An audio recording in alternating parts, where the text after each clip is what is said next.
Good morning बच्चों, कैसे हैं आप। मुझे आशा है कि आप सभी कुशल मंगल होंगे। आज मैं आपको कक्षा 6 में हिंदी में पाठ 16 पढ़ा रही हूँ। पाठ का नाम है वन के मार्ग में। यह आप चित्र देख रहे हैं, यह पाठ का ही है। तो इसकी आज हम रीडिंग करेंगे। पुर ते निकसी रघुवीर बधु, धरि धीर धयो मग में डगद्यू। झलकी भरी भाल कनी जलकी पुट सूखी, गए मधुरा धर वे। फिरी भूजती है चलनो अब केतिक, पर्णकुटी करी हो कित है। तीखी लखी ही आतुरता, पिय की अखियाँ अति चारू, चली जल चव्यो। तो इन पंक्तियों में राम, लक्ष्मण और सीता को वनवास जाते समय मार्ग में होने वाली परेशानियां का हास्यस्पर्शी वर्णन किया गया है। कवि कहता है कि महल में रहने वाली सुकुमारी सीता जी नगर से निकल कर धैर्य धारण कर रास्ते में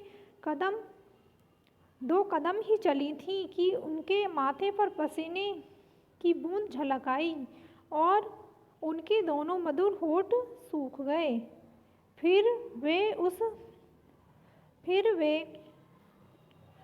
राम से पूछती हैं कि हे प्रिय, अभी और कितनी दूरी चलना है तथा आराम करने के लिए पत्तों की कुटिया कहाँ बनाओगे।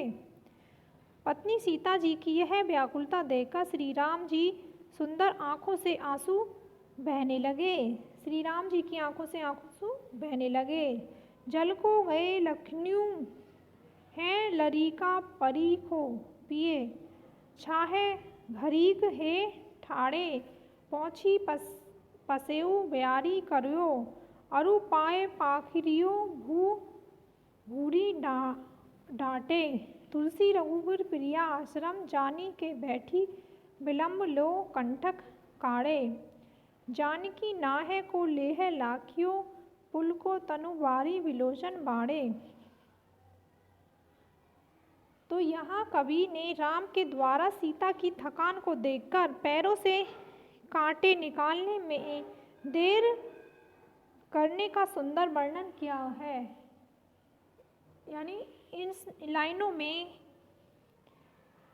कवि ने यह वर्णन किया है कि भगवान श्री राम सीता जी के पैरों में कांटा निकालने में देर कर रहे हैं, जिससे कि उन्हें आराम करने के लिए समय मिल जाए।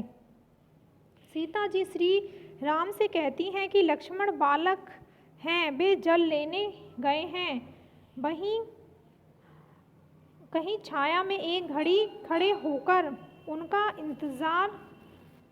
इंतजार कर लीजिए। मैं आपका पसीना पोंछकर हवा करूंगी और गर्म बालू से जल चुके पैरों को धोऊंगी। तुलसीदास जी कहते हैं कि सीता जी की थकावट को देखकर श्री राम बड़ी देर तक पैरों से कांटे निकालने का अभिनय करते रहे। जब सीता जी ने राम का यह प्रेम देखा तो उनका शरीर पुलकित हो गया और आंखों में आंसू भर आए। तो यह अर्थ इसका समझ में आया होगा आपको। यह एक सवैया है तुलसीदास द्वारा लिखित।